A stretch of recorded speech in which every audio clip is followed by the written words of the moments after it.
Ines Raya is really not that good of a Descendant. I've had my hands on her for well over a week now, and I personally think she causes a significantly bigger problem than you realize, so let's get on into it and let's talk about what is actually going on. Hello everybody, it's your boy N here. I'm coming at you guys with another YouTube video. So in today's video I'm going to be talking about Ines Raya, and I'm also going to be talking a lot about First Descendant, the future, and just this game as a whole. So let's get on into it. When playing a game, there are several different elements of this game working hand in hand to provide you the overall game experience. Stuff like the gameplay mechanics, the story, the narrative, the art style, the music, the sounds, and the multiplayer or social aspect of every single game. Now, the First Descendant excels in every single one of these categories, but there's one specific thing that I want to talk about in this video, and that is Ines Raya. Now, if you've played the game and gotten your hands on Ines, you are going to have noticed right off the bat that this Descendant is strong. Very, very strong. Almost too strong. So let's talk about why that is. So if you have a look at this screenshot that I've put on screen right now, this is just my inventory whilst holding a weapon. Now if you look a little bit closer at the center of the screen, you can see that the skill critical hit rate is max, otherwise known as 100%. Now there's nothing wrong with that in theory, but in practicality, putting even 2 critical hit mods on Ines, you can see from the gameplay, I'm hitting nothing but critical hits, which is honestly kind of insane. It feels like it's a cheat code, but it's not, and it's completely allowed in the game as of right now. Cheating codes and 100% crit rate aside, what do I actually think is the issue with Ines? And I'm just going to come out and say that I think it is her ease of use. Now, I know this is probably not what you are expecting me to say, but let me talk about it real quick. Every Descendant in this game has different ease of use level. You have some Descendants that are much harder to use, and you have Descendants that are easier to use. Now, if you were to compare Ines to Luna, for example, both characters that have been released, there is significantly less people playing Luna. One, because she's a completely different style of Descendant to Ines, and 2, because Luna's abilities are like reading a effing dictionary, and there is so much to learn and understand about them. And I did do the insane thing and asked people in World Chat what I thought they think about Ines, and I did manage to get into a conversation with a man named Potato Madara, and he was giving me his input, and honestly it almost aligned perfectly with mine. As you can see here, he's saying that people use Ines because she's easy. I asked if you think that there would be less people using it if she's more complex, and this man comes back and says 100%. So that is all that I need. Also, Luna is Luna's best girl. I disagree. Bunny's best girl. I will fight you on that. So come and square up, my man. I'll meet you outside. On top of that, this game now being in its 2nd season means that we've got plenty of more seasons to go, and we've already been said and done with 1 season. Now I want to talk about the other released Descendants that we've had for this game so far.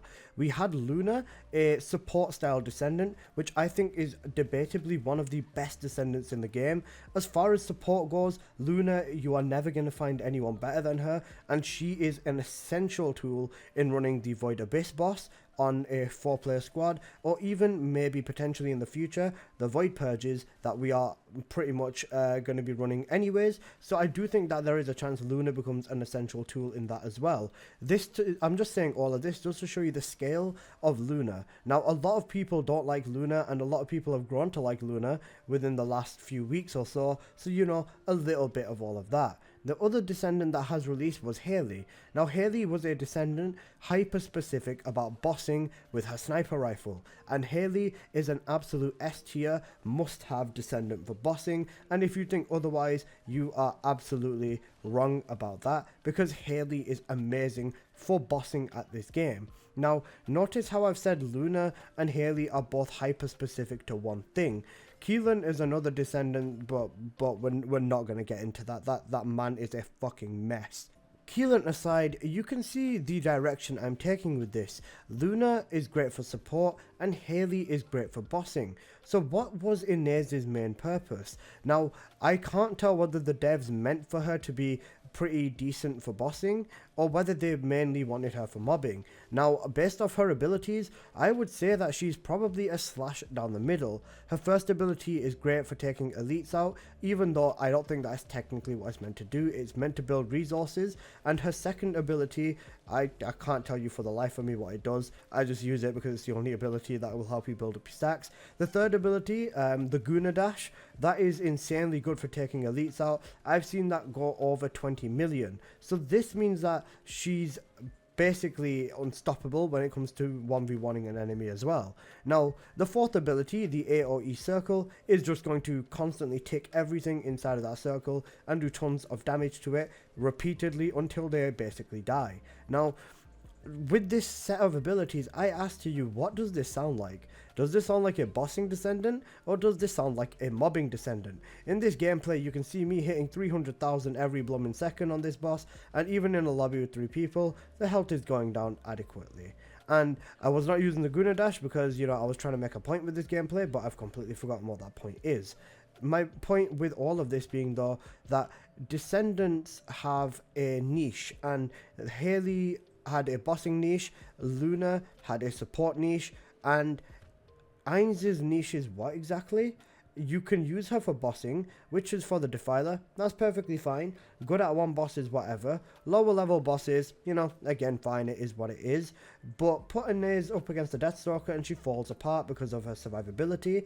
If you make a tank build on her, her damage output is not high enough to the point where, you know, it's not worth it. And the Deathstalker does have critical hit resistance, meaning her star feature of the crit is essentially useless on it.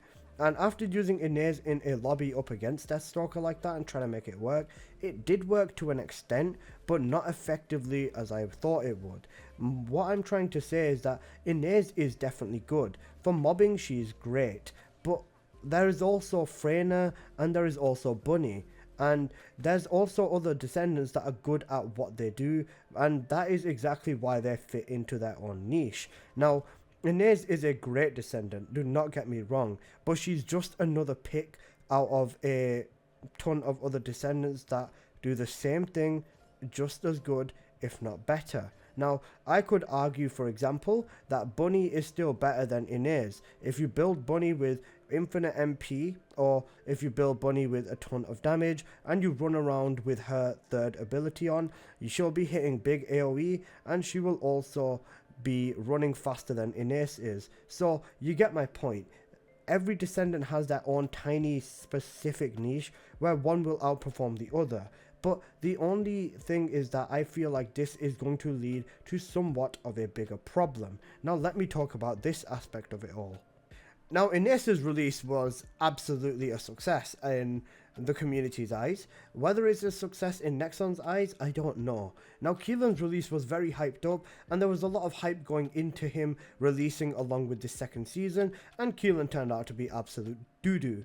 And with that, I think Nexon decided to, you know, call up Plan B, hold up, let's bring it back. And they released Ines. Now, like I said, she was successful, and a lot of people have grown to really like her and use her for like basically everything. Like I said, she's easy, can do high damage, and that's what I think players in this community, or in this game at least, are looking for. Basically, to just play the game with minimal effort and have big numbers pop out on their screen is what they want. Now, Ines's release being so successful means that there's precedent and there's grounds for releases like this. They've seen the potential of what a good Descendant release can do to their company, bring more people into the game, and just generally keep the community happy, which is something what I think that they will of course be wanting to do.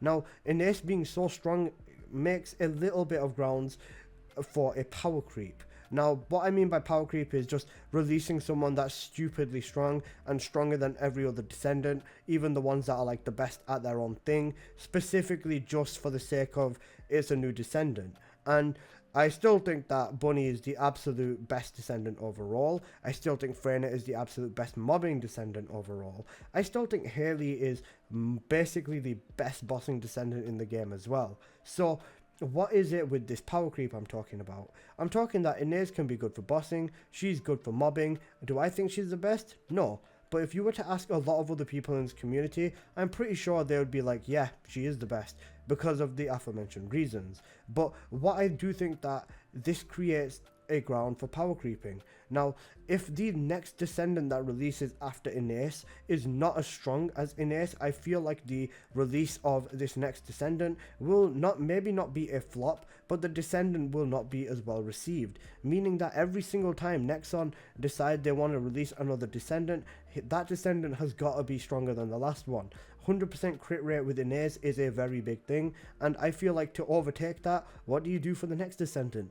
100% crit damage? You know, it's really questionable. And you know, if they were to do it once, it's fine, but like, it still sets the ground into thinking that, you know, what are they actually going to do next, because this one's already insanely strong. And to basically not guarantee a successful release, but if you think about it following release patterns, they are going to have to make the next Descendant strong. Otherwise, people simply will not like the Descendant, not play the Descendant, and of course send unfavorable hate mail or stuff of the sort to Nexon saying this Descendant sucks, and just not be satisfied with the game, and no company wants that for their game, which is obviously completely understandable. But that's basically been my hot take on Ines as a whole, so let me know what you guys think in the comment section below. And yeah, that's basically been this video. I hope you've enjoyed. Please do smash that like button and subscribe if you're new, and let me know what you think, because I think there's a million different ways to interpret what is going on. But yeah, that's basically been this video. Hope you've enjoyed. Smash that like button, and I'll see you guys in the next one. Peace.